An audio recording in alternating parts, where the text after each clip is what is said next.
კვლავ ხელოვნების სფეროში ვრჩებით. ახლა დღეს ორშაბათია, ბარა? კი ბატონო, სხვანაირად როგორ. თბილისში კიდევ ერთი საინტერესო გამოფენა გაიხსნა, რომელიც ფოტომოყვარულებმა არ უნდა გამოტოვონ. გალერეა ფოტოატელიე ფოტოგრაფ ირაკლი გიორგაძის რიგით მეოთხე პერსონალურ გამოფენას მასპინძლობს. გამოფენაზე წარმოდგენილია შავ-თეთრი ანალოგიური ფოტოსერია, რომელიც ურბანულ გარემოს ასახავს. გიორგაძე უკვე წლებია ანალოგიურ ფოტოგრაფიას ავითარებს და თითოეულ ნამუშევარს თავად ბეჭდავს, რაც კადრს განსაკუთრებულ ხასიათს აძლევს. ფოტოებზე ასახული სპონტანური შეხვედრები და შემთხვევითი დეტალები ქალაქის ერთგვარ ვიზუალურ არქივს წარმოადგენს. პროექტი თბილისის მერის მხარდაჭერით ხორციელდება და მისი დათვალიერება 28 ნოემბრის ჩათვლით იქნება შესაძლებელი.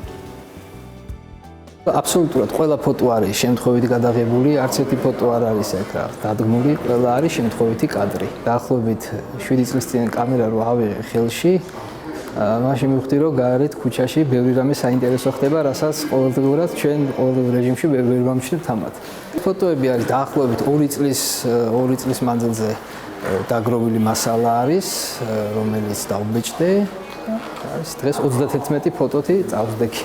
ირაკლის გამოფენები ზოგადად ყოველწლიურად არ გამომდინარე იქიდან, რომ ყველა ფოტო თავისი გადაღებულია, თავისი გამჟღავნებულია და თავისი დაბეჭდილია. სტილი მომწონს ირაკლის ძალიან, რასაც აკეთებს ქუჩაში და ვფიქრობ, რომ თავის დაუნებურად ყველა ფოტოზე აქვს თავისი ხელწერა. მართლა გაოცებული ვარ, ჩემი აზრით, ძალიან რთულია კომენტარი გააკეთო თითოეული ფოტო, იმდენად მეტყველი და საინტერესოა რა დღეს.